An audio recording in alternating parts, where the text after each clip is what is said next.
Hi everyone, welcome to Life is Healing. I'm Lubaina, your host. I am a healing practitioner and I specialize in energy bodywork, shamanism, and astrology. Life is Healing is a podcast where I share my passion for healing.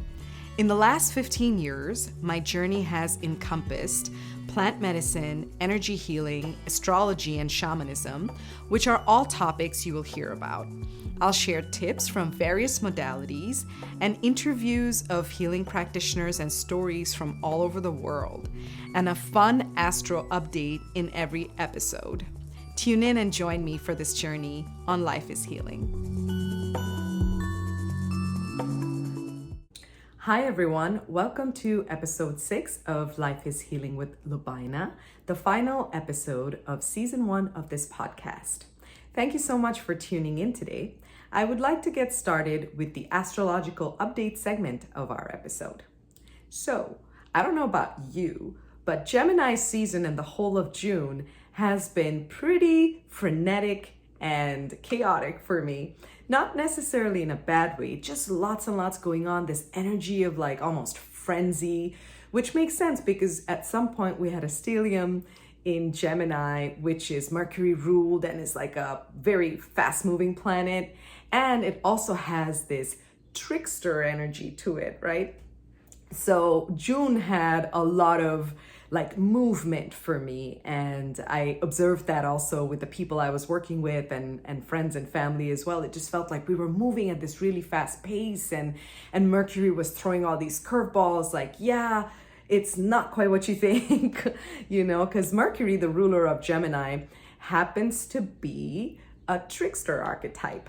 So yesterday, which is June 20th, we just brought Gemini season to a closing and we entered Cancer season, which is quite a change of pace. And I personally am quite grateful for it.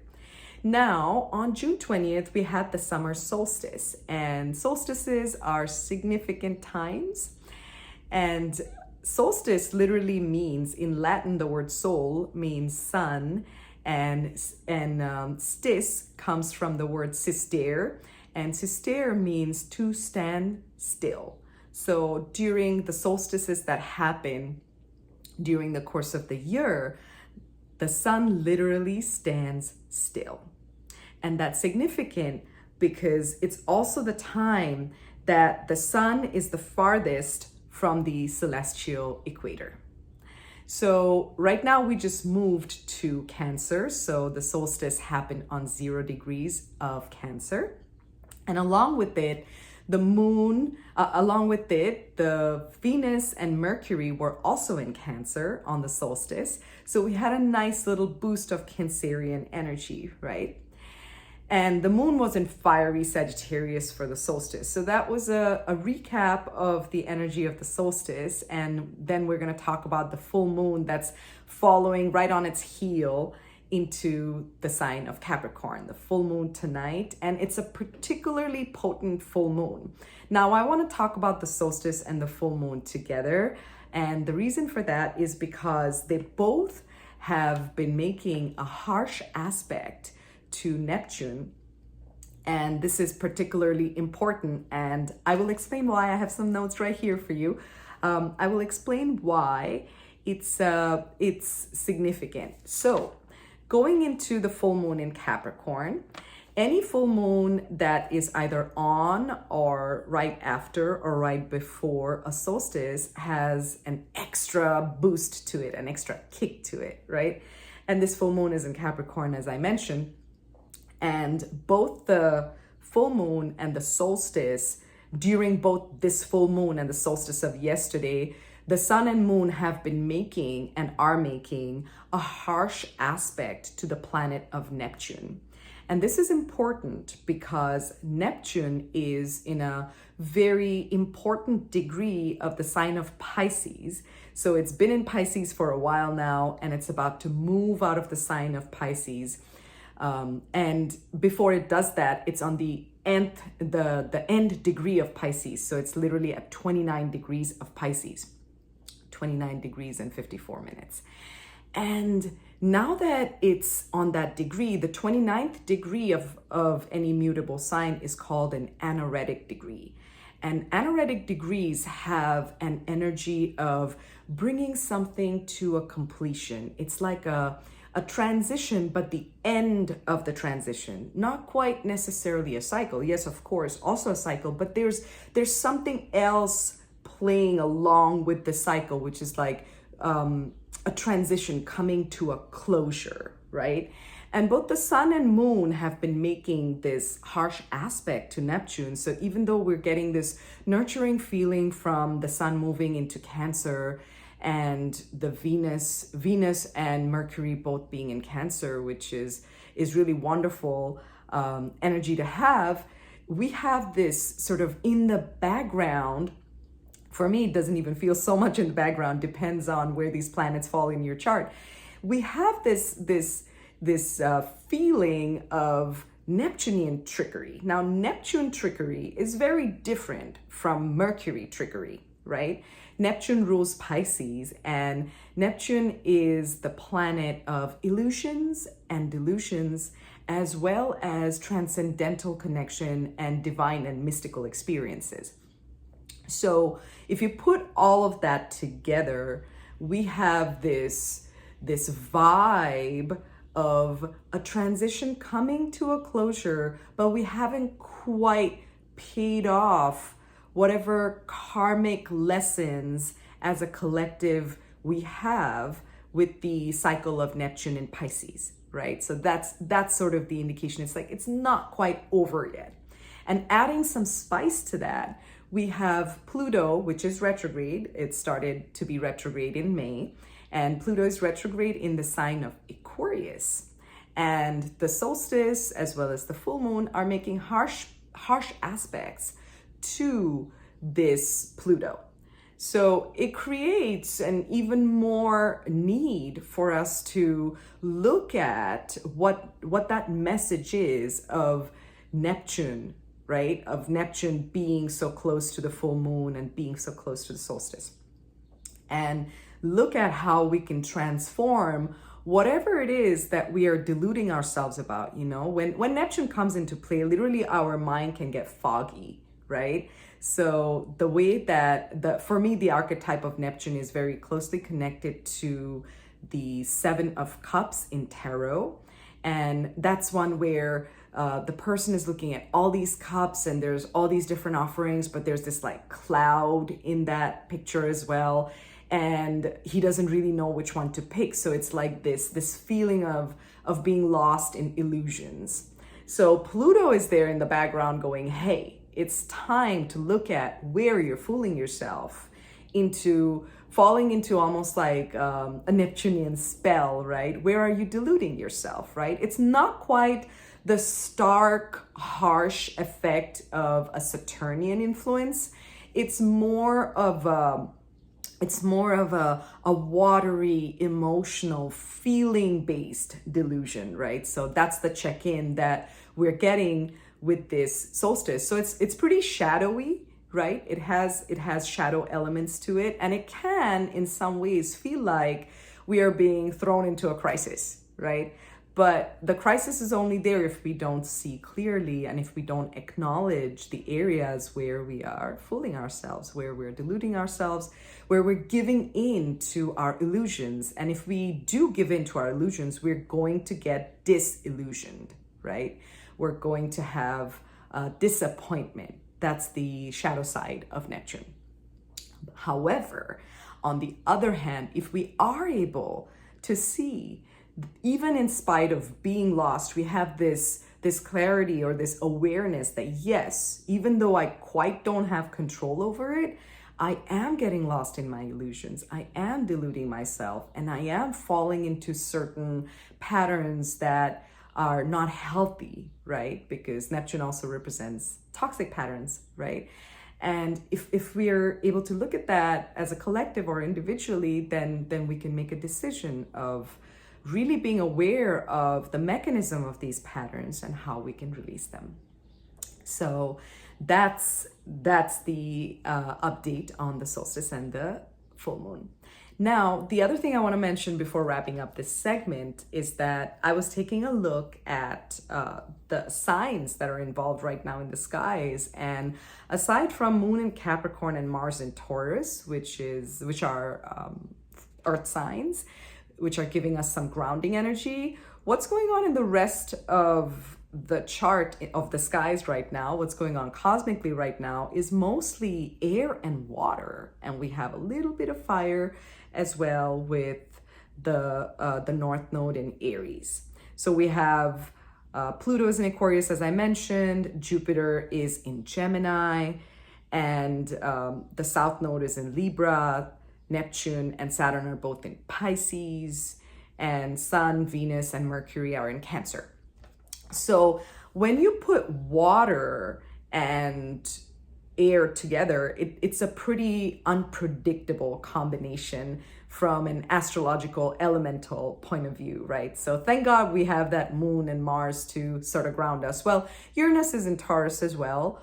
However, Uranus is like a generational planet, and it's not really making much of an aspect. And Uranus by itself is an archetype of chaos. So we don't have a lot of grounding right now, you know. And I was just speaking to a friend yesterday, and we were talking about, oh, this solstice and full moon energy is so strong. Neither of us could fall asleep, and we were texting each other, and I was telling her, I personally feel like I'm plugged into a live wire right now. So even though I'm tired from the frenzy of Gemini season coming to an end, at the same time I feel like wide awake, like I had a cup of coffee or something, which I didn't. So that's pretty much what I have to say about the astrology of the skies right now. And that's it for our astrological segment today. Stay tuned for the healing segment and the guest segment of this episode.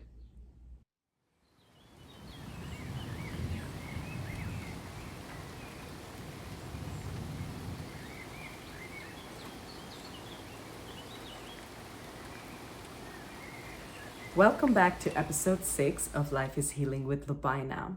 It's time for our healing segment, and for this segment, I wanted to talk about a topic that's been coming up for me, both in my personal life as well as my work with people, and that is the topic of authenticity. The importance of authenticity cannot be overstressed on any healing journey, or even really in life. And if we are in any capacity of helping others heal or being of any assistance to others, it becomes even more important to be authentic. So I'll speak for myself. What's been coming up for me is I've been observing that there is a tendency to want to perform, to want to appear a certain way, or to project a certain image. And I think that this is a result of many things, including the fact that we live in a society that does not allow us to show ourselves as we are. You know, if we always need to be perfect, or we're told that there's something wrong if we share things that are not quite positive. You know, that's the toxicity of the New Age movement. So I want to keep it real, and I want to say that working with people, I struggle sometimes, and they trigger me. They make me angry. They bring up parts of me that I don't like. And if I'm honest, they're just mirroring something that I need to work on. Now, rather than looking at that directly, if I pretend, no, I have healed and there's nothing left for me to heal because I'm a healer and I help others, I'm doing a disservice to both myself as well as someone who is coming to me. So I'll be the first one to say that I am a perfectionist who's in recovery from being a perfectionist, and I no longer want to be that person. I don't want to pretend that I have all the answers, because I don't. And I also don't want to pretend that I don't have stuff to work on, because let me tell you, I really do. So that being said, what is being authentic? Being authentic is that we really look at our motivation behind why we do what we do. And this is what's been coming up for me in my personal life, specifically in relation to my family. My family, as I'm sure many of you can relate to, have been a point of karmic learning for me in a lot of ways. And what I've observed in myself recently is the resistance I have to looking at what they are trying to show me. And if I really want to heal and help others, I'm realizing that I just really need to look at that. And I need to acknowledge that I haven't finished growing in that area. And that's just how it is, you know? At least that's how it is right now. And I don't think there's an end to an evolution. I don't think there's ever going to be a point where I'm going to be like, you know what? I'm done being angry at my mom. Or I'm done being angry at my dad. And I have a dear friend who recently said to me, has anyone ever told you that it's okay that you're angry at them? Is it okay? Has anyone ever told you that it's okay? And I was like, no one has ever told me that. You know, when it comes to family and resolving the family dynamics, the easy part of it is the love. You know, the easy part of it is embracing them, because of course I love them. The harder side of it is feeling the frustration, the anger, and everything else that comes packaged with it. So that's my real authentic truth. That's something that I'm working on. And I'm seeing how people who come to work with me in my healing sessions, they're reflecting to me very similar issues that they have in their families, you know, and I see them struggle and they're mirroring my struggle. So it feels really good to share that. And yeah, I just want to be real. I want to keep it real. I don't want to pretend that I am a healer who has all the answers, you know. In fact, what is a healer anyway? You know, I think for me anyway, at this point in my journey with my work and with sharing what I've been sharing with people, it's getting out of the way for something deeper to come through, for being a vessel for healing. That's really the definition of a healer for me. And in order to do that, we have to always be ready to be real, to be authentic. So I cannot stress the importance of authenticity for you. If you really want to feel what it feels like to heal, get real. That's all I gotta say. Thank you so much for tuning in for this segment. And coming up, I have my very, very dear friend, Dee Savoie. We're gonna be talking in the guest segment today. And I've known her for a very long time, and I'm excited because I get to be real with her and I just get to be myself. So I hope you guys tune in for that as well and enjoy it. Thank you.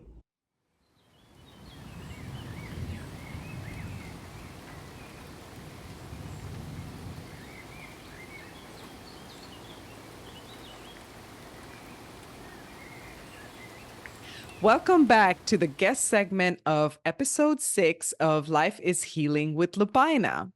Today I have with me as my guest one of my dearest, closest friends, Dee Savoie. Dee and I have known each other for such a long time, and I'm so excited to have her on the podcast. She's like one of my spiritual surrogate mothers. She's someone that I really admire and love very dearly, and I love what she does in the world, and just really, really happy to have her on this podcast.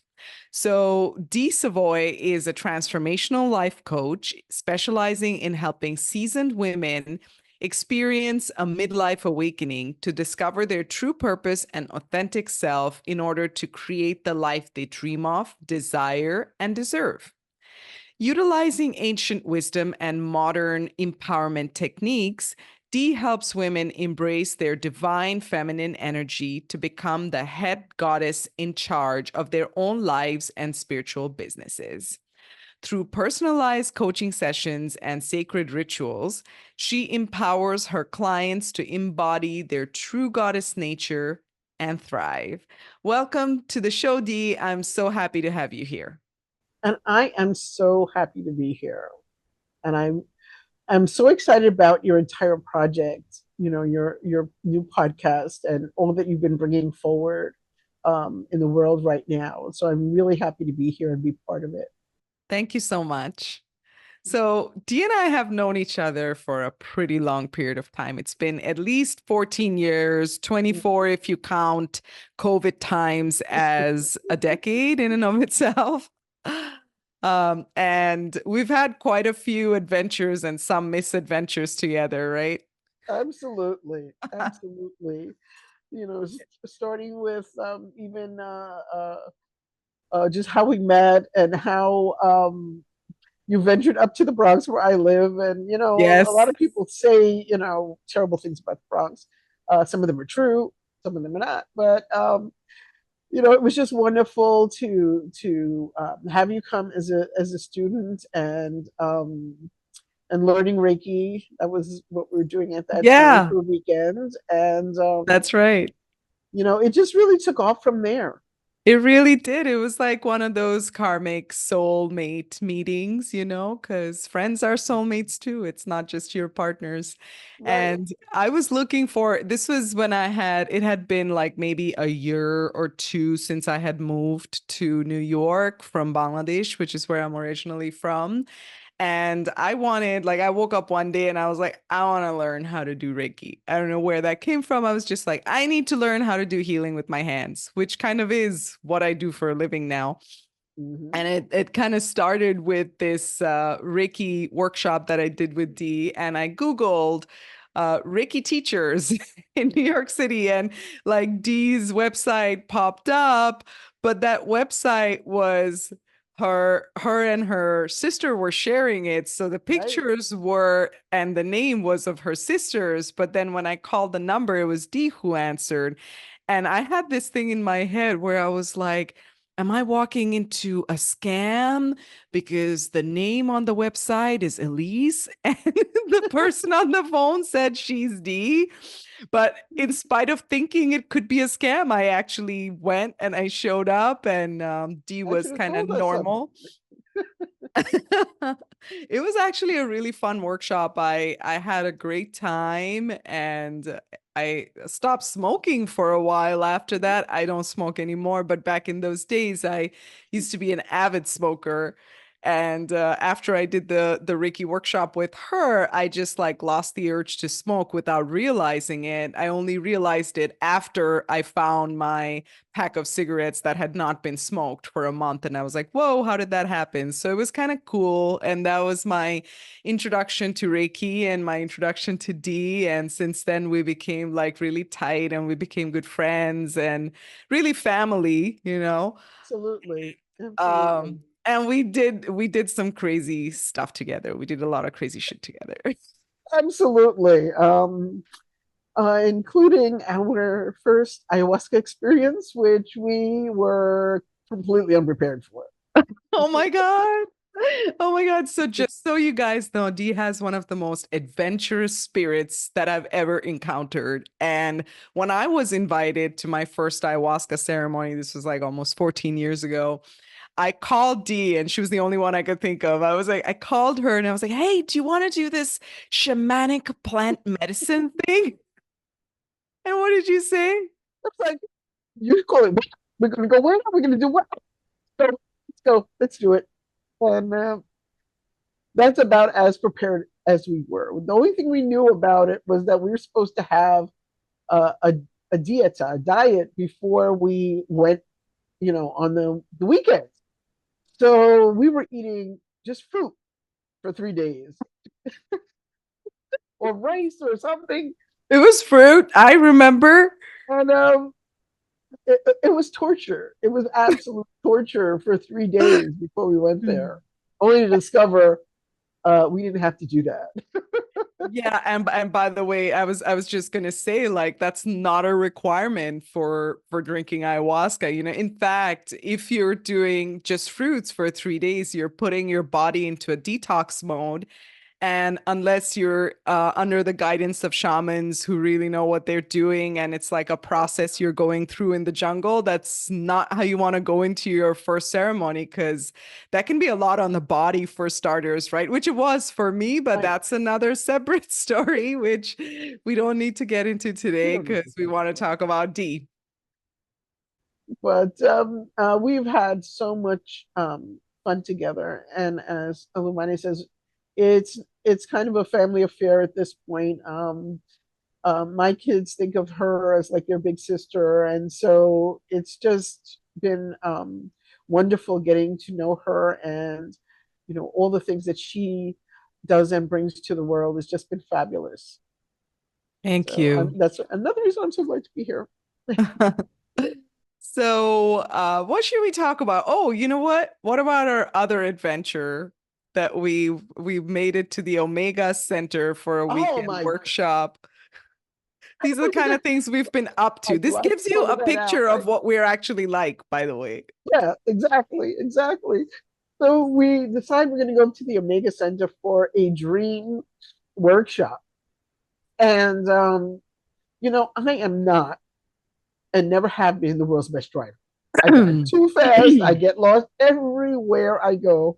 There's no such thing as, before GPS, forget about it. We Oh get there my when we God, we get had there. that like MapQuest printed out map that I was trying to Right, guide you with. Oh my right. God. But that was the bit. That was it. That's all we had. So this is also a testament to how long we've known each other. Yeah. That GPS wasn't even really a thing. So we go up to the Omega Center. It's the dead of night because we got there late because of my getting lost a couple times, and so we're just driving around in the woods in the dark, getting lost. I think there was at one point we're near a lake or something, and like, no, no, No, there was that's not a the way we're what gonna go. what I remember is there was a sign that said Kansas Street. And I was like, Dee, we're in Kansas now. Sorry, it's not that you're not in Kansas anymore. Oh Somehow no, we well, went we are from New in York Kansas. to Kansas. How did you Well, do this? It was I crazy. don't Yeah, I know. don't recommend anyone to get into a car with Dee. I love her, but don't do it for the Stay out of safety, my car. for your own safety. Please don't get into a Exactly. car with Dee. But it was So a fabulous workshop. We had a fabulous time together. we Just, did. And the just Omega Center was so beautiful and amazing. The only yeah, thing I don't like about them is their food. yeah, I don't know what yeah. it's like now, but back You in know, the time that we went, it was not great. yeah. Um, but That's a everything food else was thing that we amazing. have going there, by the way. Was that? I said, I think we have a food thing going there, by the way, because the Omega Center food was terrible. Not eating food before ayahuasca was terrible. Like, oh my God. Yeah. So, and then we also did a lot of work together at the H.G.I.C Center where I used to work, and we did some workshops there, and Dee did some workshops there by herself. And Yeah, absolutely. so we We had have a really good time together. we've had a lot of good times together, a lot of misadventures. And another thing that I haven't really spoken about this really anywhere, but Dee's also one of my friends who's a medium and actually really comfortable being Mm. one. Right. And do you remember the time when I had like in my 20s, I had this period where I don't know, for whatever reason, this mediumship thing that's been part of my makeup, I guess, for since I was little. It just kind of opened up like in a big way. I think it had to at this point. I feel like it had to do with how my psyche was under a lot of duress, and it just kind of opened certain gates that weren't really supposed to be open so fast. And I was having a really hard time because I did not want to talk to the dead. So I would call Dee and I would be like, hey, Dee, there's this ghost who's bothering me. Can you talk to her? I really just don't want to do this. Oh my God. And it's funny too because, you know, I had absolutely never ever wanted to be a medium either. And I went to a class with my sister. See, that's another thing. My sister getting me in trouble. So I went to a class with her because she wanted to discover mediumship, and lo and behold, that was a gift of mine as well. And so I could really understand how you could not really want to communicate uh, with the dead, like not on your terms, right? When they just want to pop up and say hi. Yeah. And so she would call me up and I'd be like, okay, let me talk to them. And I would and I would talk to them and they'd be like, oh, all right, we'll wait or we'll go away. Yeah, she But, sent a few of them away. So let's actually talk about being a medium and like as you were talking about this, what came up for me is how you were born dead. So yeah, do you wanna share a little bit yeah. of something about that and how that's impacted your life? Because that's really it's a near death experience at a time where you had no sense of self to begin with. So what happened was that I was born with the umbilical cord wrapped around my neck. And I was given an APGAR score of 0, which means that they test newborns at 1 minute and 3 minutes after they're born. And so a score of 0 means no indication of life whatsoever. Wow. Okay. Reflexes, no breathing, no anything. Wow. And in fact, I was given last rites in the delivery room, which is a thing they used to do back in the day, give Damn. people last rites, like right there. And so nobody really knows what happened Hmm. from me going from just not being alive to me being alive. Whatever that, Hmm. my mom doesn't know, the doctors don't know. In fact, they declared me a miracle at that time. And so I stayed in the uh, pediatric ICU for the NICU or whatever you want, whatever they call it now, for a little bit. And when they sent me home, they told my mother, well, take her home, take care of her. She'll probably be what we call today mentally delayed. Um, and if she's going to die, she's going to die at night. Wow. It was a lovely thing to tell Oh, my so mother and compassionate. me. Yeah. Oh, yeah, she'll just die at night. If you put her down to sleep and whatever. Gee. So, oh, my mom was so paranoid. She actually had me sleep with her for months because she was terrified that I was Mm. gonna I was gonna die. Hmm. But I think the biggest impact that it's had on me in my life is that I always recognize like it would have been so easy for me not to be here, right? Um, there was no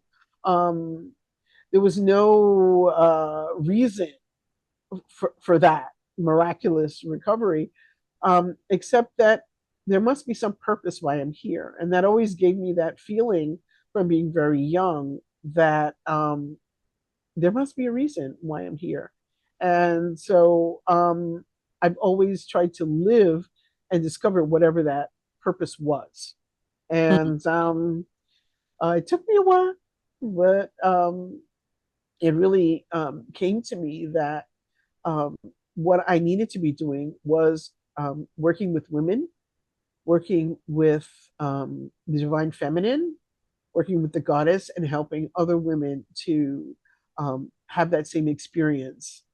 Don't have to die first, but to really connect with that essence of the divine feminine um, that we are all so deeply connected with if we open ourselves up to it.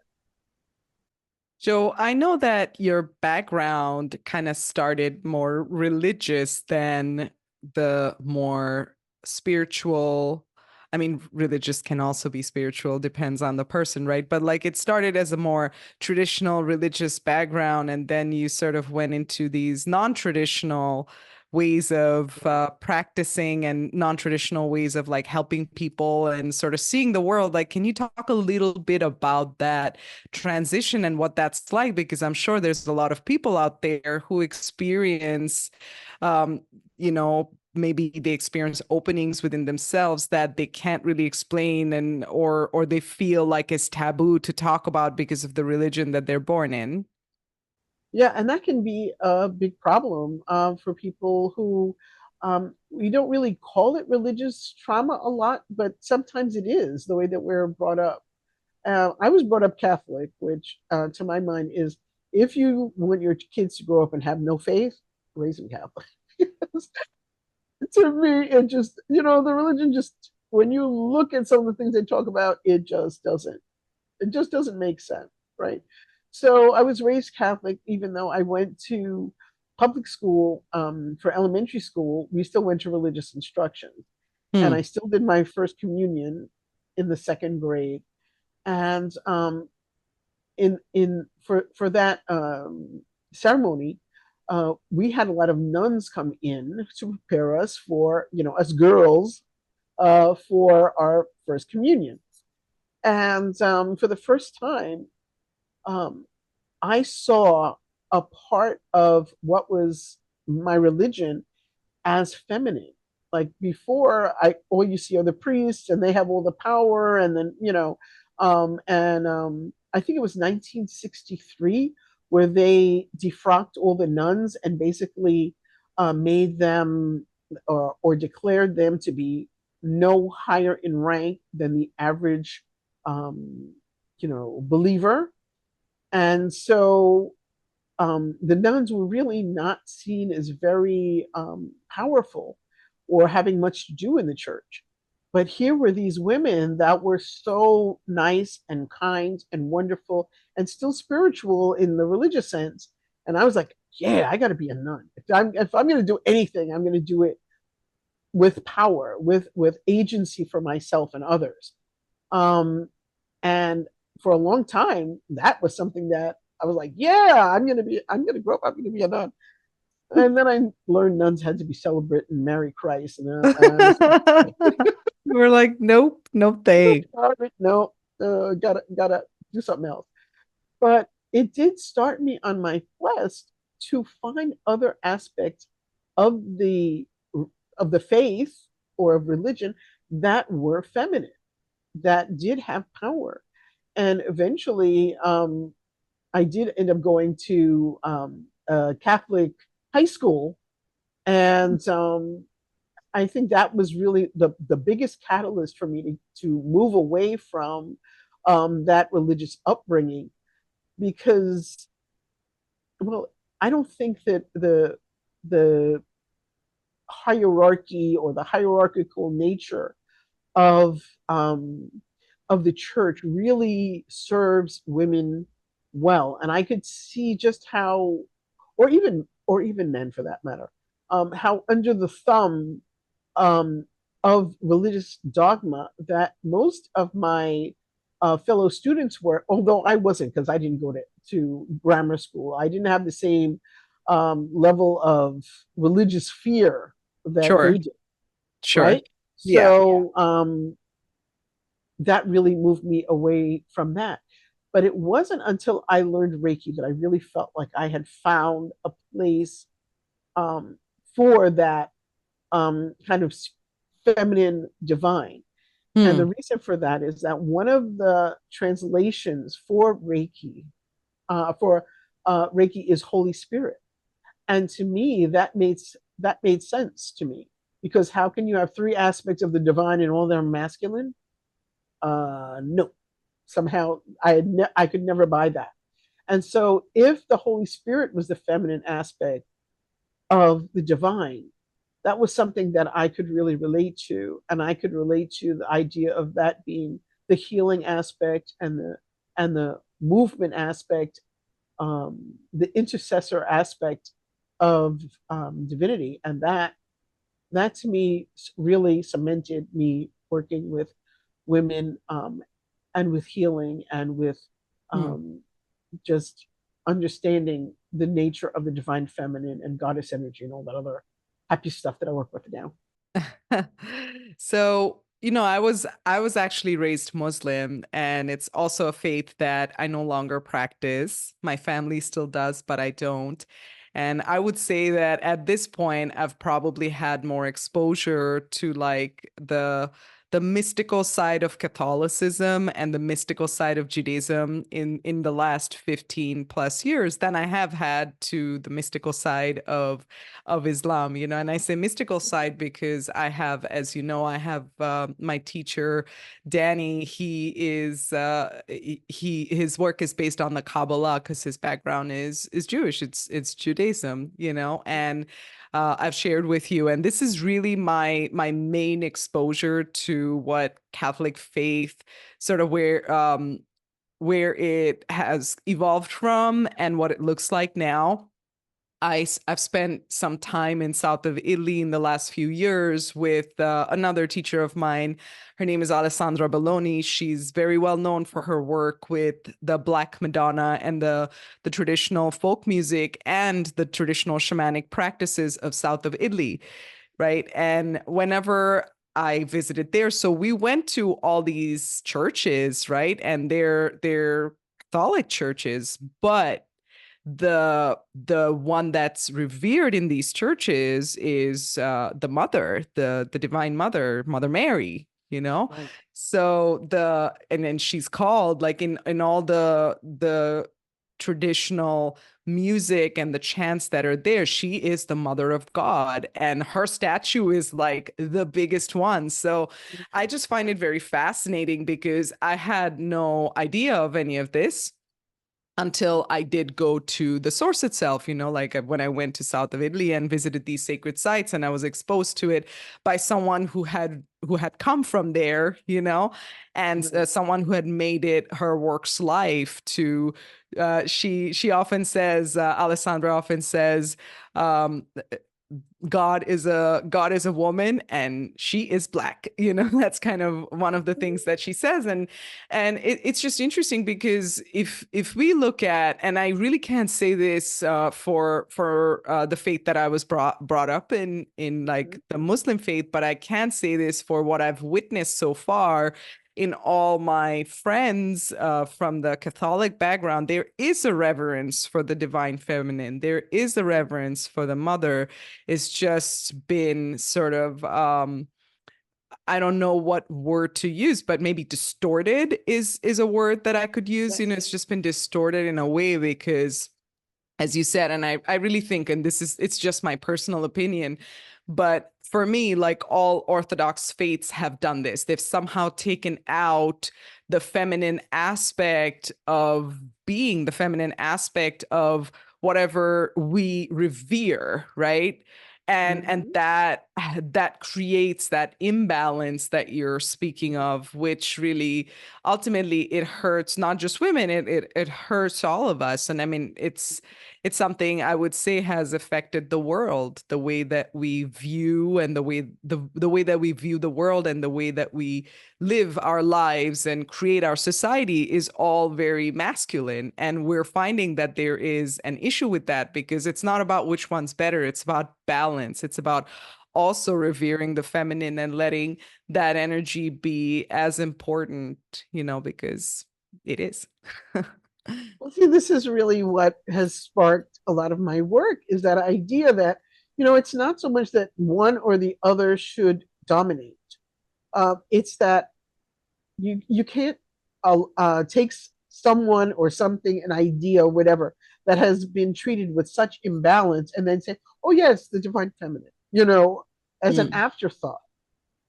Or you reserve honoring the divine feminine for special ceremonies. Oh yes, we went to the weekend ceremony and we honored the divine mother or the divine feminine or the goddess or whatever for this weekend, but then every other day of the year we think about God in masculine terms. And so this has really been what I have been striving to kind of eradicate and to build up that reverence for the Divine Mother, for the goddess, because how can you be, it's like taking somebody who's 90 pounds and putting them in the same, category as somebody who's 200 pounds and saying, okay, that's an even match. And it just isn't. It just isn't. So um, we need to revere the feminine just as much as we do the masculine. And I think that is something that is not just, I think, people oriented, as in um, people making decisions about what to do. I think it also has to do with the swing or the pendulum swing of masculine and feminine energy on the planet as well, which as for a long time we were in a very masculine phase where patriarchy was the rule. Everything that was important was things that had to do with the masculine. And now we are getting into a swing where we are embracing more feminine energy. And this is why we see so much um, chaos in our world, because we are in that pendulum swing. And the goddess is not about structure in the same way that a masculine god is. And so when we see ourselves, we talk about, the world being crazy right now and everything kind of, going up in flames, and all of these old traditional things that used to mean so much to us are passing by. It is because the feminine is returning. And with her, she brings a more egalitarian approach. And so this is why you see, like, who heard of people who were transgender 10 years ago? Nobody, except those people. It was not something that was out in the mainstream of America. And this is why we see, when we become more inclusive and we come to defend people who are on the margins, this is why we see all these conservatives rushing back and, oh no, we can't have that. Now it's time to basically put the women back in the kitchen, because and in the bedroom and whatever, because anytime that women show too much power, this is the natural response of some people in society, to put the constraints right back on. And so this is why we have so many, particularly here in America. I can only speak for us here in America because I am not a citizen of the world. I'm just a citizen here. But we can see how much has changed in our own society here. And so it becomes even more important to embrace the goddess and to not allow for us to regress, and I don't know if you can tell this, but I've been around a while, where I have seen a lot of changes and transitions in society. I was born in the 60s, which were a time of great turbulence and change, almost like we're having right now. And so it becomes more important for us to really back what we believe in. And I believe in the goddess. So that's who I am supporting, working with, and helping women to recognize their own goddess nature and claim their own power so that they can have efficacy and agency in their own lives. So the question I have for you is, what is the divine feminine for you? The divine feminine for me is like it. Okay, well, we have to go even further back, further afield to discuss the divine feminine for me. And to me, when we think about creator energy, what created all of us, all the universe or whatever, that being or that entity or that energy or whatever it is, okay, is neither masculine or feminine, and is both masculine and feminine. And we can separate out these two different energies, the divine masculine and the divine feminine, that are always together and support each other. But for us humans, how we experience the divine feminine and the divine masculine is a little bit different. As I said, it's been our veneration has been skewed toward the divine masculine for a long time, so that a lot of people don't understand the divine feminine. And so I think that's a very important question to ask. And when you think of the divine feminine, I think of her as the mother of all. And we all have different kinds of mothers. You know, a lot of times people think the divine feminine is, say, receptive, which she is, and nurturing, which she is, and um, all the other things you might associate with motherhood. But there are all kinds of mothers. You know, we're not all, you know, the gentle, you know, come here and then, you know, let me hug you and rub you and all that. No, that was not the kind of mother I was. And, you know, the divine mother can be, give you that tough love where she will, you know, school you on what you need to know about yourself so that you can go out in the world. I mean, when you think of, say, the difference between Kuan Yin, who is the goddess of compassion, um, and she's very nurturing and nice and kind and wonderful. And then you think of maybe another mother energy of Sekhmet, who um, is an Egyptian fire goddess who nearly destroyed the world because her children were in danger. So we have all different kinds of feminine energy, but the idea is to find what type of energy there is for you. And I've come up with a list of like 13 different goddess archetypes that most women will either fit into or recognize themselves in one of the archetypes, such as the classic mother, maiden, crone. You have the enchantress, who is a woman, maybe of a seasoned woman who is now rediscovering herself and is really just out in the world having a good time. If you think about, you know, people talk about your rich auntie, there you go. She's having a good time and she is enjoying her own life, right? Or you might have the wild woman who, you know, an adventurous who wants to run out and discover all kinds of things that she never had a chance to as a younger woman. And you have the queen energy where I think of the Bridgerton Queen Charlotte is a perfect example, somebody who has a lot of um, power over other people, but is always trying to, you know, fix them up and get them to follow what she thinks is the right idea. But she really does it more by example than by direction, you know? So we have all different kinds of goddess energy around us, which I believe is part of the divine feminine. Every culture in the world has the same kind of goddesses. Every culture you'll find goddesses of love, goddesses of beauty, warrior goddesses, mother goddesses. So this lets us know that this is an energy that we can connect to no matter where we come from. And if you are looking to connect with goddess energy, you might want to start with who are some of the goddesses that are native to wherever you are from or wherever you came from. Yeah. And see if they, want to work with you. You can do, in fact, I do have a meditation where people can connect with divine feminine energy and find a goddess that wants to work with them.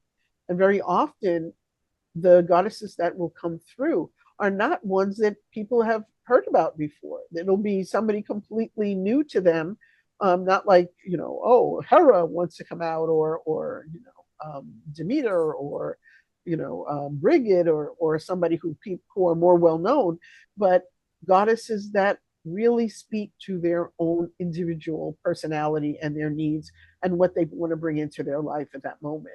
And so it can be a really beautiful thing to connect with goddess energy. Growing up where I did, I actually had a lot of exposure to the culture of goddesses because of the proximity to India. So even though it wasn't in my faith, it was around me everywhere, because India and Bangladesh, well, Bangladesh used to be a part of India, so it used to be the same country, right? And there's a lot of our traditions are actually more Indian, or kind of looks more like the Hindu faith than it does the Islamic faith. That's part of why there was a civil war between Pakistan and Bangladesh, is because one of the accusations was you're too Hindu to be Muslim, whatever that means, right? And so you're too Hindu to be Muslim. Your weddings are too Hindu-like, and you guys look more like the Indians, and your language is based on Sanskrit, so that me and our language is closer to Arabic, like, the stuff that people start a civil war over. Why not? Exactly. But my exposure really was through Bollywood, and through like my friends. I had a few friends growing up who were Hindu, and their practices, and in the Hindu tradition, and in the Indian households, there's always a goddess. In an Indian town, there's always a main goddess. Like, she's the goddess, she's the protector, and everyone goes to the temple, and I always found like real beauty in that practice. Right. And of course, like, I think like maybe in my mind anyway, like a lot of people, I connected with the Kali energy in a very intense way. Like, she seemed like very powerful, but she also, like, she evoked something in me, maybe because I was watching a lot of Indian serials where soap operas, where she was like, invoked by the heroes and the heroines to protect and support and whatnot. I mean, I can't even, it's like a whole cultural thing I'd need to go into to explain that Right. side of it. But I found it fascinating nonetheless, this aspect of like goddess energy, right? And when I was very young, I read a book that pretty much changed the course of how I viewed the world and how I lived my life. It was also how I got introduced to H.G.I.C's work, and that was the book written by the astrologer Linda Goodman, who back in those times, back in the 80s and 90s, she was like one of the most famous astrologers that were around. And she wrote a book in which she talked about, she had also grown up Christian. I believe she had grown up in the Protestant faith. And she had had a similar evolution as she went on her spiritual path of discovering that the Holy Spirit was feminine. And there was something written in her book that just really resonated with me, and I'm pretty sure I could get I could get crucified for this. No, crucifixion is Christian. I don't know what they do in my religion. I think they burn, they do throw stones. I don't know. I would basically get attacked. I'm pretty sure, by fundamental people from my religion. But what I really resonated with was when she prayed. She wrote in the book that when she prayed to Mother, Father, God. So it was the masculine aspect, the feminine aspect, and then acknowledging that they're one. And I used to incorporate that in my prayers from when I was like, I don't know, 12, 11, 12, something like that. I started doing that. It's not something I talked about with people because I was aware that I was gonna get a lot of negative feedback on that, is mildly put. But it was something that I kept internally for myself. And I would say in the last few years, there's been more discovery of my roots and the culture that is so rich with this feminine worship, really. And one of the things that I really like about, you know who Sadhguru is, right? Mhm. Yeah, so he's pretty well known, right? And at this point, he's kind of like famous because he's the guru to a lot of famous people, right? But he talks about the goddess in a very interesting way. And one of the things that I really liked about the way that he spoke about the goddess was that the feminine worship that existed from like ancient times, it includes everything, and there is no one way of doing anything. And that the goddess and the divine feminine, what she sort of embodies and what that energy sort of embodies is uh, everything. It's absolutely all inclusive of everybody, including ways of worshiping, right? So he talked about, and there's like a very fun video about this, about his grandmother who decided to make a temple, and she was the deity of the temple. Like, she created herself as the deity of the temple. You know, she did this in her later years, and he spent a lot of time with her, and he watched her worship, right? And the way she did it, she danced like a wild woman. You know, she had long white hair and she cackled like a witch, and everyone called her a witch because she was so unusual, and they were like, oh, what is she up to, you know? But she lived in the forest by herself in her later years, and she had this temple where she was the goddess. And if she did have statues there, she would throw stuff at it. There was no like bowing down and behaving yourself. It was wild. You know, she would like kick things towards the deity, you know, and I found that to be like, I don't know, something moved in me when I listened to that video, where I was like, it's just so liberating, you know. And then the Southern Italian rites, some of which I've had some exposure to through the trips that I've taken, right? It's wild. It's like a crazy party sometimes, you know, and they're dancing and singing and drumming and drinking wine. And it's like, I would say that the roots are very pagan from what I can see, you know, and I know, and I'm going to be the first person to say, I know nothing about this stuff. You know, it's not my culture. It's just what I've been exposed to through people who are from that culture and who've taken the time to study the ancient roots and not just the modern face of the Catholic Church, right? So to me, the divine feminine is chaos, and she's not order. Yes. She's wild, and it's an energy that cannot be tamed, but it's also an energy that is all inclusive, and it's absolutely surrendered to everything there is, you know. And like, I think the quality of devotion by itself is feminine. So that's just what came up when you were talking about it. That was what was coming up for me. Well, to be honest, the first veneration of anyone on the planet was of the divine feminine. You can see ancient and cave drawings and ancient artworks, such as the Venus of Willendorf, where you see the goddess depicted with, you know, pendulous breasts and thick hips and thighs, which suggests a mother, you know, just having given birth, or a mother who was there to nurture. And this was really the first worship on the planet, because the planet was seen as the mother providing everything needed for her children to survive. And that mother, whatever you were going to get, the only place you could get it from was the mother, was Earth, whatever she provided.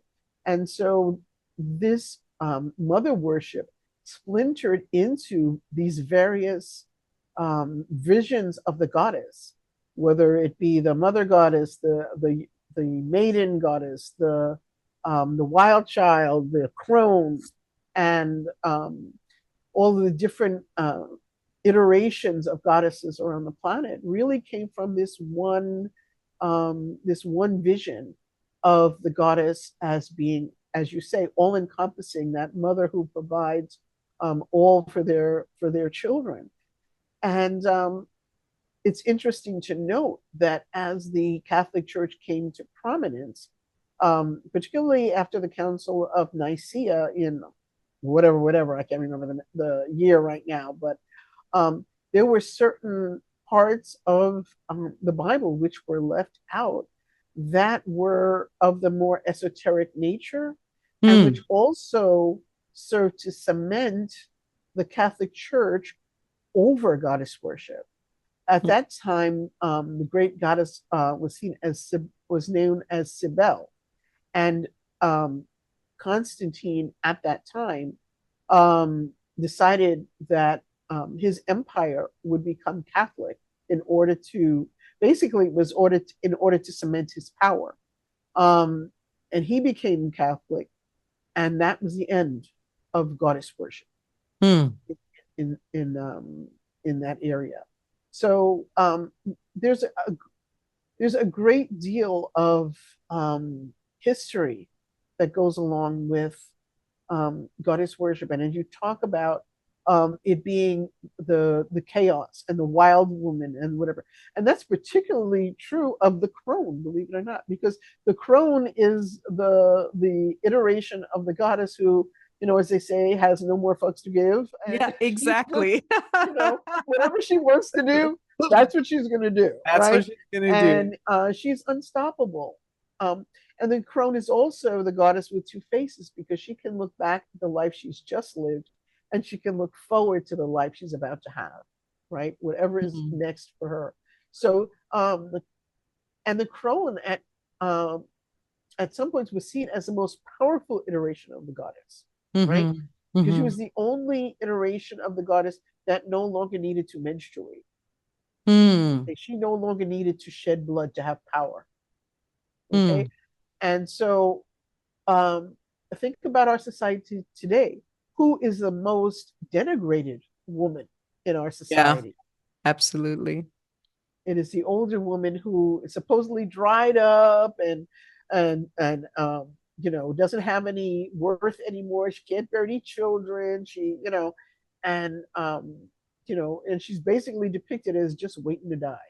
You know, Right. so Yeah. um, this is one of the worst parts, I think, of patriarchy is that it turns absolutely everything on its head.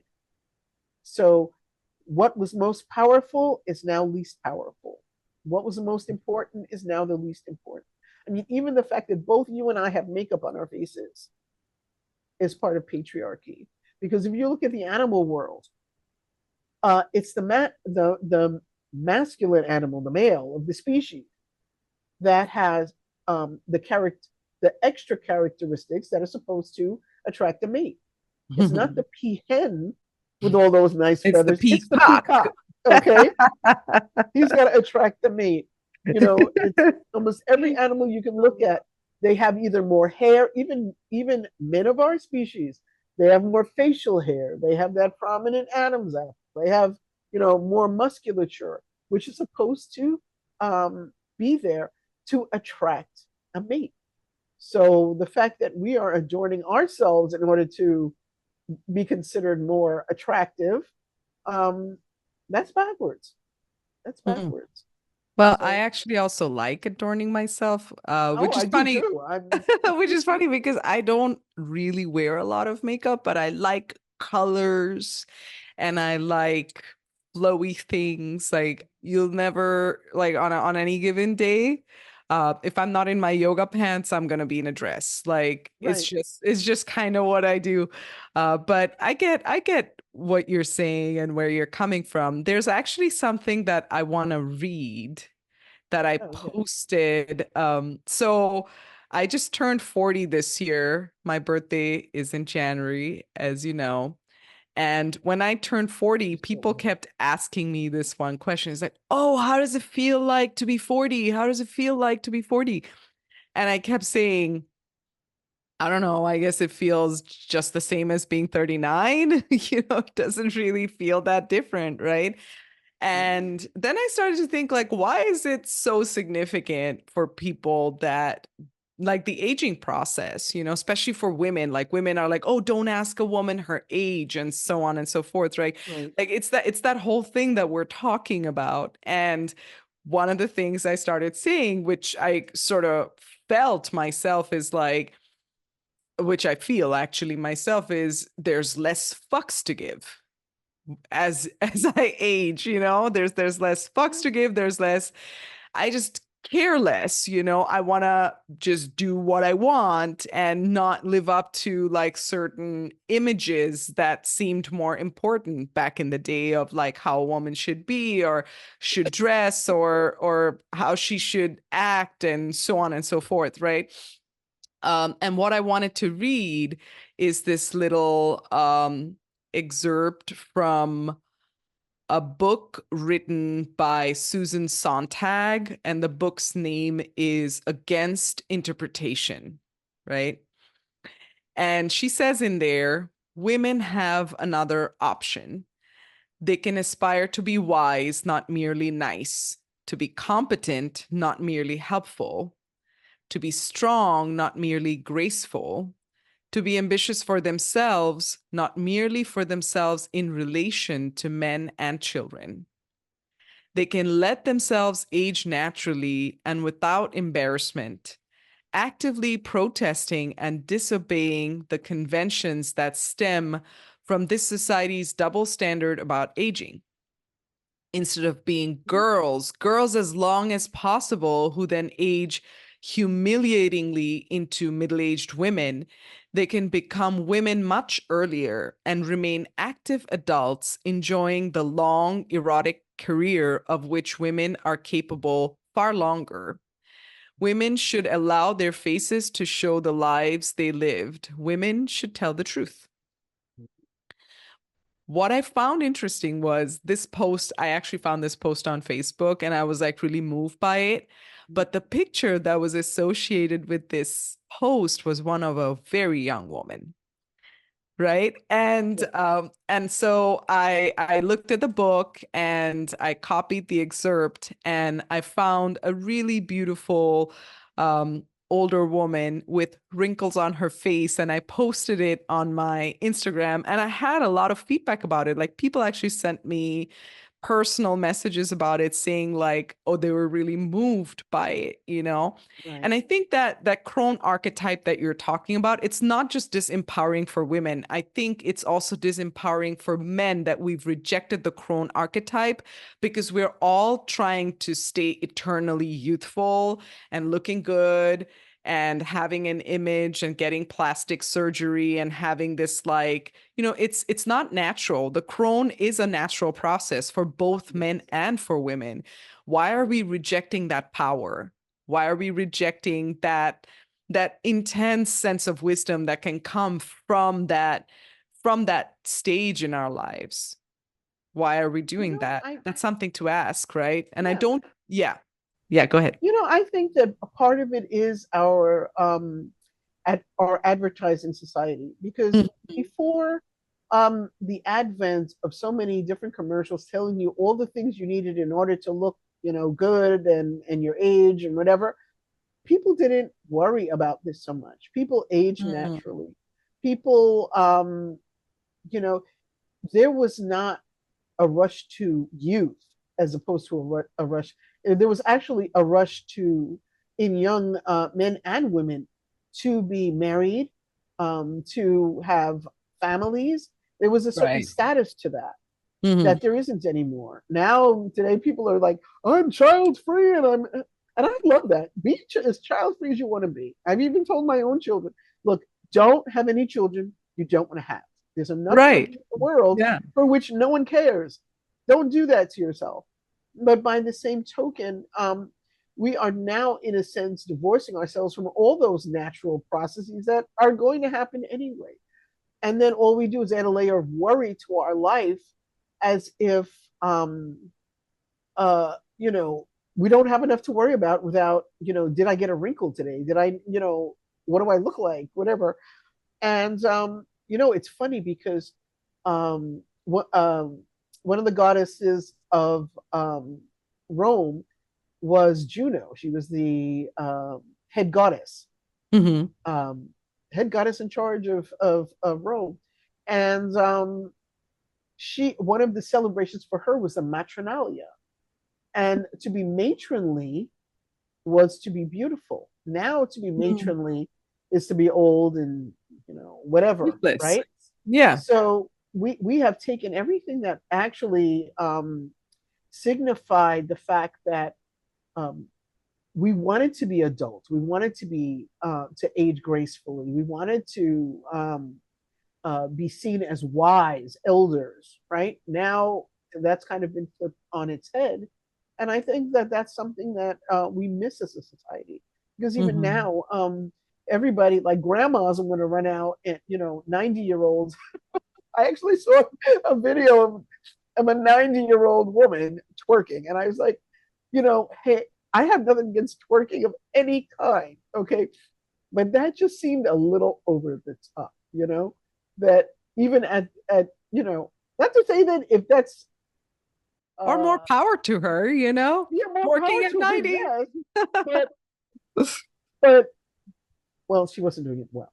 But, which was really why I was thinking it was more something she felt the need to do as opposed to it Okay. just being something Mhm. that she did naturally, right? Right. Because Yeah. I've seen other videos of older women just dancing and feeling themselves and having a really good time. This did not seem like what she was doing.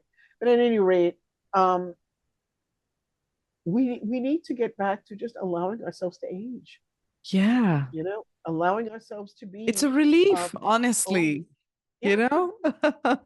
Um, Because when you're younger, you're so you have so much pressure on you to conform to what your parents want or what your society wants or what your boyfriend wants, your girlfriend wants, or what everybody thinks you should be. right. That a lot of times that youth that you have is not really spent happily. You don't look back on it and go, wow, sometimes you do. But, there were aspects that were really unpleasant because I didn't know who I was. And I had too many people trying to tell me who I should be that I Right. never really figured it out until maybe 40, right? Yeah. Until maybe 45 that I figured out who did I really want to be? Who was my authentic self aside from everything that everybody else is telling me I should be or I could be, or, I'm not complete if I don't have children, or I'm not complete if I don't have a man, or I'm not complete if, I don't have what society tells me. And which is why I find what you read so beautiful, because what the author is asking us to do as women is to put aside all those societal constraints that we are told to be what we actually can be, to be ourselves fully, and not just in reference to men or in reference to children or parents or whoever. Just Right. who are you really? Once you take away all those other labels and constraints and things, who are you really underneath, and what do you truly want? Yeah. And I think when I talk about having a midlife awakening, that's what I'm talking about. Where you get to that point where you're just like, I'm tired.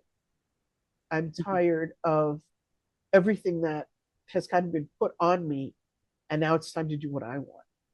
I mean, the other part of what I sort of feel is even the feminist movement really supports women becoming more masculine than diving into their feminine nature. It's like, okay, so wait a second, right? Yeah, Not only am I supposed to take care of the children, cook and clean, but now I'm also supposed to have a career, right? yeah, Because I can, and I'm supposed to compete with the men who don't necessarily have the same level of responsibilities. I mean, this is not to say, I mean, again, I'm like making a generalization, right? There are a lot of really involved fathers, but they can't breastfeed, right? right. And there's just certain things that, like, I just feel like we're put into these boxes saying, you can do it all. Maybe I don't want to do it all. I chose personally, at least at this point of my life, I don't feel like I'm going to be having children, Mhm. and that's because I feel like I'm very passionate about what I'm doing in the world, and I like my freedom, and that's just how I enjoy living my life, right? Right. And if I had to raise a child, I know I would have to give up some of those things, right? And that's just a natural thing to do. And I think that what we're talking about, and it's really not a commentary on men, it's more a commentary on like the structure that we've sort of set up that has this like rigid masculine energy to it, which is like pushing us to do it all. And that also affects like I see the guys that I see my friends, especially the younger ones who are still sort of finding themselves and they want to be something in the world, right? They have like all this pressure to like provide and be a good provider and make a lot of money and really be able to like provide a good house and this and that. And like there's no relaxation, there's no relaxation, as in like there's no real dropping in and surrendering to like, hey, what is it that I actually want? And that's something, I'll be the first one to say it. Like I feel like in my 30s, one of the things I kept striving for was financial freedom. And this does not mean that financial freedom is not important. However, like there's this sense that you can do it all. And I think definitely there are other countries that have more of a balance, but the US does not have any balance whatsoever when it comes to this. And it is so rigid, right? It is so rigid. And that rigidity is what we're really talking about, And to me, it also feels like if we're forcing women to become masculine, we're kind of like going against exactly what we're trying to quote unquote fight against, right? And I think like fighting that by itself, of course, there's a warrior spirit that women have and the warrior goddesses and archetypes, right? But the nature of the feminine is to flow and surrender, and be that receptacle and be inclusive and if we really tap into that, then we also will like stop destroying nature, like that's another thing that really gets me. I think like we have this like utilitarian view of nature, of like what we can take from nature, like what we can eat and the resources we can consume, to the point where it's become unsustainable, right? Like we are at a crisis point on the planet in a lot of ways in that direction, and that would not be happening if we had that balance. That's really what I'm trying to get to. This is the truth. This Yeah. is the truth. And I think one of the lessons of the feminist movement, which we've had a few waves of feminist movement in the United States, and that not to put too fine a point on it, but for the most part, these feminist movements have, I think, led more to the patriarchy because of the way that they were organized and who was included in that and who wasn't. Right. Even back Okay. during the suffragette movement, Okay. um, all of the suffs, as the new Broadway play has it, right? It kind of paints these courageous ladies fighting for the vote, and things were way more political than that. And people who were women who were not white were basically excluded or Hmm. told to march at the back of the pack. So we're already starting with kind of a division Exclusivity. Yeah. and exclusivity. And Hmm. part of the reason why the women's movement was so strong at that point was they were determined to to gain the vote before black men gained the vote. They Hmm. felt that that would be a victory for themselves, and rather than team up together, which they started out to do, these two factions, rather than team up together, um, there were divisions even there. So um, we have to, if we're going to be feminist, we have to be intersectional feminists. We have to include everybody in the tent. And when we don't Inclusivity. include everybody in the tent, Yeah. um, which is really our nature, and it's part of patriarchy, that we start to separate out who should be part of our tent and who shouldn't be. So that's why you see um, the feminist movements, I would say more than one, being so disjointed and not really um, breaking away from the idea of just being men with skirts. Right. You know? Yeah. And I was alive during the Gloria Steinem days, and I started out very much a feminist. The idea that, why can't women do everything that men can do? But I would go to work in a suit every day, and I'd have to have my little like bow. Because you didn't wear a tie. That you know, but you had your little bow that you had to wear everywhere, just like men, and it was ridiculous. It was ridiculous, and Mm. it was basically like marching into work and being men. Of course, I'm marching into work and I'm the secretary. Okay, I'm not the Yeah. head. I'm not the boss. I'm still the secretary marching in with my little bow and whatever. And you play the game so that you have a job. But it was really, to me, it really was not all that it was cracked up to be, and that's why we're still having issues with it. If you even look at the feminist movement of those days, um, it's not inclusive. It's not Mm. including everybody. And so Mm. that means that very often when we see politically women doing anything, it basically stops where a certain segment of the population gets what they want, and then the needs of everybody else fades by the wayside. Whether you're talking about women who are um, disabled, women who are of different ethnic groups, women who are of different ages or whatever, can often be excluded from the mainstream.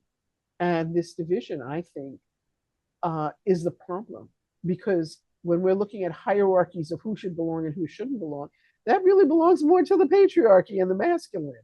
So when we include that in what we're doing, we are really just assuming their mantle over our movement, and so it doesn't work.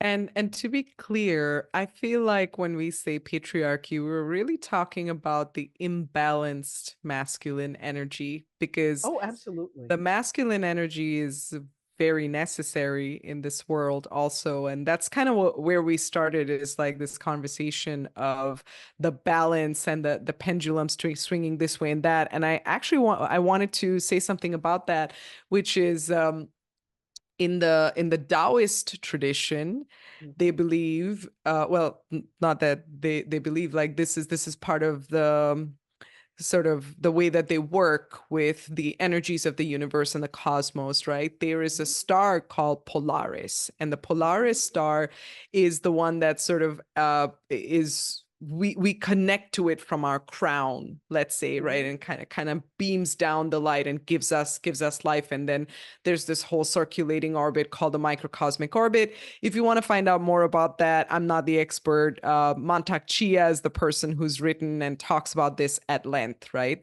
And he's all about the balance of the masculine and feminine energies, right? And that's what the Taoist principles that his work is based on really espouses, right?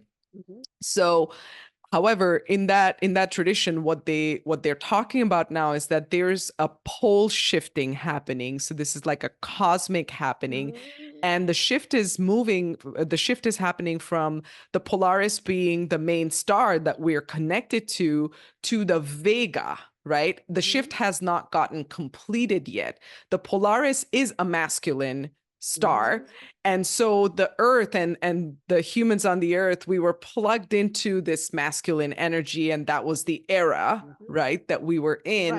Right. Or I actually don't know how long that era lasted. My idea of time is pretty skewed, and also my idea of history as is very like Mm-hmm. skewed. I don't really know much, but the shift is happening into the Vega. The Vega is a female pole Mm-hmm. star, is what they call it. So we're going from the male pole star to the female pole star. So we're sort of in this in between state where the transition creates chaos, you know? Exactly. because we don't have a strong connection to the Polaris anymore, nor have we fully shifted into the Vega. So we're in this like pendulum swinging time where we're really feeling a lot of upheaval and a lot of transformation. And it's honestly, to me, it feels like a really amazing time to be alive, to be able to experience this. But it creates that, it creates what we're seeing in the world. It creates that level of chaos, you know? So, that's just another sort of interesting thing that just popped up into my head, because I was just listening to him talking about this recently in one of his videos. And I mean, he's spoken about it many times, but recently he was talking about it again. And he was saying, like, you know, during this time of transition, we're going to feel it. And it's the world's going to reflect the energies that we're receiving from the cosmos, you know. And it's really a very intense time to be alive, and wonderful, and at the same time challenging, which is how I would describe my life right now, you know. Wonderful and challenging, and just the best thing ever. And also like, oh my God, why am I alive? Exactly. You're here for a reason. Give me one more thing I want to say about the polarity is that once that polarity fully shifts, then the crown becomes the root, and the root and the crown becomes the root. It's our energies of our body will also flip. Interesting. I did not know that. That's cool. So let's talk a little bit about your upcoming projects, and what is it that you're doing right now in terms of your work and what you're offering for your people. Okay. Well, I do offer many things. Um, uh, the first thing that I offer is I do have my own personal Facebook group called Awakening Your Inner Goddess that you can join me on. And it's completely free, obviously, because it's a Facebook group. And every Monday night, we have our Moon Day message where we talk about different things that relate to awakening our inner goddess. Is the last Monday, which was yesterday, we talked about fire goddesses, because now we are entering the solstice period. So we were talking about different fire goddesses, and how their energies can help inform our energies right now. And that sometimes we're entering one phase of energy on the earth, but we personally may not be right there. So we can feel sometimes a little off. If we're in a different phase, say we're in a water phase and not a fire phase, we can feel a little bit off, and just understanding how our energies work together, and to just be aware of that. The next thing that I offer is right now, because the summer is coming up, and I find the summer to be the most creative month of the year, or time of the year, season of the year. I have a program coming up, which is an individual program, a do-it-yourself program, I like to call it, called Cracking the Creativity Code. And it's all about getting into your natural creativity, opening that up through journaling and other things. And if you want to find out more about that, you can contact me. I can give you, right now my website is being redeveloped, so you can't go there. But but I can give you a link to that program. And I also have another program that I have year round, which is called Emerge, which is really based on the life cycle of the butterfly. And that when we get into that midlife awakening, the first thing we may notice, we may feel like we've been in that little egg where we don't really know what's going on. We just know that we're about to be born into something else, and we're just feeling a feeling of newness and ready to open up.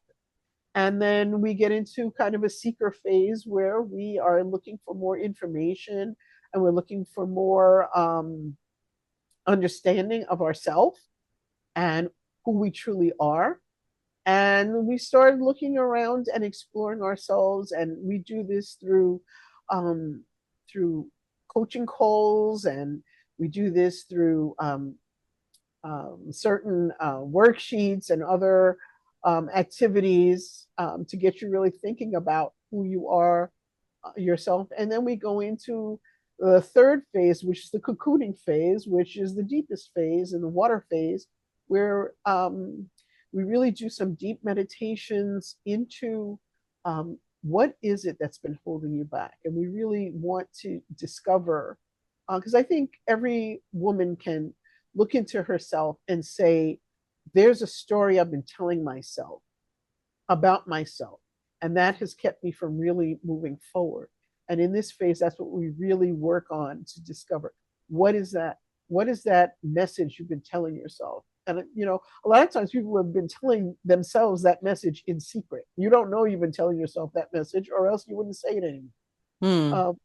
And we go really deep into that and working on, particularly on womb energy and clearing womb energy, because as women we tend to, that tends to be like our recycle bin, where everything that we don't really want to deal with gets, the energies and the thoughts and whatever gets stuffed down there. But at the same time, it's still our creative engine. So if we let that become out of whack, then this is where our life stalls. It's almost like a car engine, right? If Mm-hmm. if you don't take care of that engine, it'll stall, and then nothing is really working properly in your life. And then finally, we have the butterfly stage, where we emerge on the other side, knowing exactly who we are, what we want to work on in life, what our mission is, and our purposes. As I said, for a long time, me personally, I had no idea what my purpose was until I really started to delve into the divine feminine and working with women, and and exposing kind of how much of our lives are determined by those expectations other people have on us because we're women. So, and I can give you a link to that program as well. Yeah, absolutely.